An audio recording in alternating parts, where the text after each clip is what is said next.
For as long as I can remember, I've dreamed of standing face to face with the Arctic's most iconic predator, the polar bear.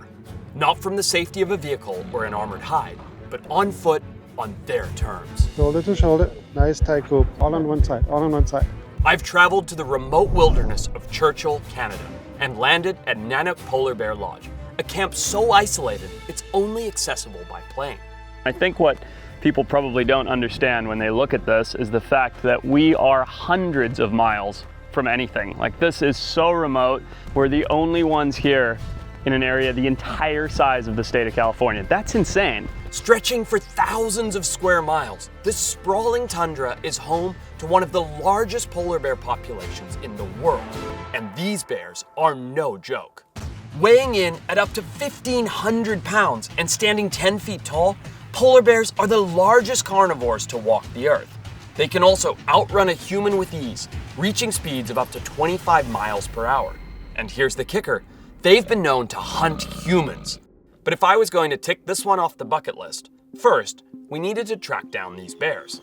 With territories spanning up to 730,000 square miles and the ability to travel over 10 miles in a single day, this was not going to be easy. All right, here we go. We are loading up into the buggies, and we're gonna head out and look for bears from the ATVs, and then we'll approach on foot from there. And it didn't take long for us to see the first sign that we were on the right track. So as we head out here, we've just come into a little muddy spot along the track, and you can see the difference in the size of the animals we're looking for. So this is from the black bear, possibly the one around the lodge. You can see it's maybe 6 inches, and the way the toes come along the top of the pad here.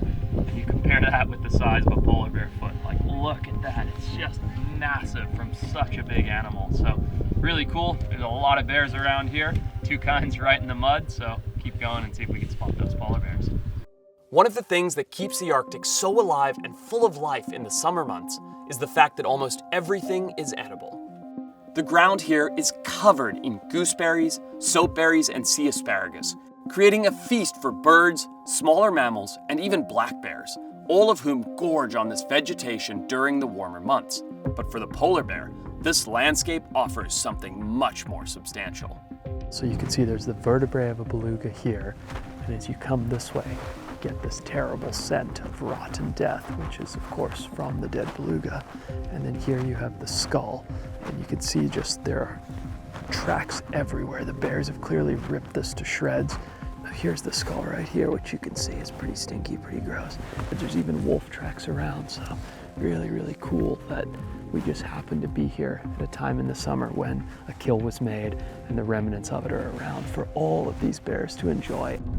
But one of the bears that had gorged on the beluga carcass hadn't traveled far. And as we looked around, we realized he wasn't just passing through. He was close. All right, so look at that. We've just come up on our first male polar bear. Now it's hot out today. It's probably in that mid-80s. And that bear is hunkered down, sitting in a cool puddle to stay cold. But there's a large male right there, less than 200 feet away, just hanging out in the bushes. We're really hoping he'll pop his head up and get a look at it. So we're looking at the bear through Mitch's beautiful lens here. Now what's interesting, if you look here, is as you look at the bear right here, he looks massive. He's this giant white teddy bear out on the horizon, but if you see these ears right here, see how they're pretty high up on his head and pretty far forward? That means he's a younger bear. He's probably 7, 8 years old, maybe even 6. Once they hit 10 and they start getting older, those ears will slide back further on that big old head. So this guy is massively impressive, but in the world of bears, he's basically a medium, maybe even a schmedium. But this bear was just lounging around in the midday sun after a full meal. And honestly, this wasn't quite the adrenaline-pumping, on-foot encounter I was hoping for. However, luck was on our side, and soon we found another large male bear. But this time, things were about to get a whole lot more intense. So look at this. This is insane. I don't know what this black bear is thinking. He's moving in here on this polar bear. This polar bear is just still fast asleep. We could get something pretty exciting happening here.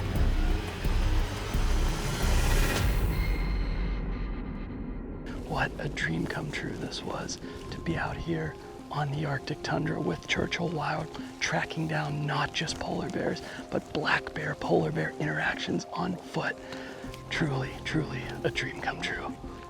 After 2 days of non-stop searching for polar bears, I was ready for some rest.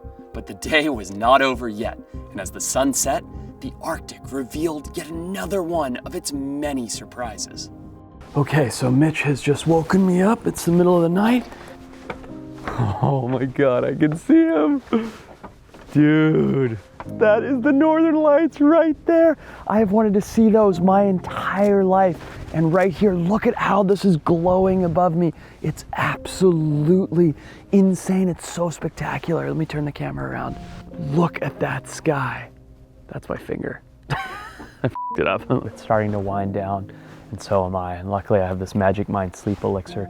Cheers to you guys. Cheers, buddy. So really exciting here. As we're cruising through the tundra, up on the horizon, you can see a little cluster of white specks over there. And sure enough, I'm counting 6 polar bears sitting right on that horizon. So because it's so flat and it's so open, they've moved down to the coast. You can spot them from what we probably are 3 or 4 miles away. We're gonna approach on the buggies, then hop off and approach closer on foot. But this is it. We've spotted some polar bears. They're out in the open. Now it's gonna get really exciting. We've spotted this giant congregation of polar bears. There's 9 out laying here, and then a mother and cub out in the water. 11 polar bears in total. This big guy right here is a male polar bear. But as soon as this big male locked eyes with us, he started to move in, his body language shifting. Things were about to get really intense. He's coming to us too. Yeah, he has a set down. Shoulder to shoulder, nice tight group. All on one side, all on one side. Standing shoulder to shoulder to make ourselves look bigger, we stayed super still, and the big male eventually lost interest in us. But soon, he picked up a new target, turning his attention to a nearby female and her 2 vulnerable cubs. So look at this. We've managed to approach this beautiful mama bear and her 2 cubs, and we are literally only feet away from the world's largest land predator. Now, interestingly enough, as the cubs feed on the carcass, you can see that big male bear is coming in, and the female, in an attempt to warn him, has gone broadside to show how large she is to the male. She's not threatened by us at all. What she is threatened by is the presence of that big male who can easily murder babies. So she's focused on him. This was the moment I'd been waiting for, coming face to face with not just 1, but 4 wild polar bears in the remote Canadian Arctic. It's a moment I will never forget. But the adventure does not stop here. The bucket list is long, and there are still so many incredible animals out there for me to find. Thank you so much for watching, and I'll see you on the next adventure.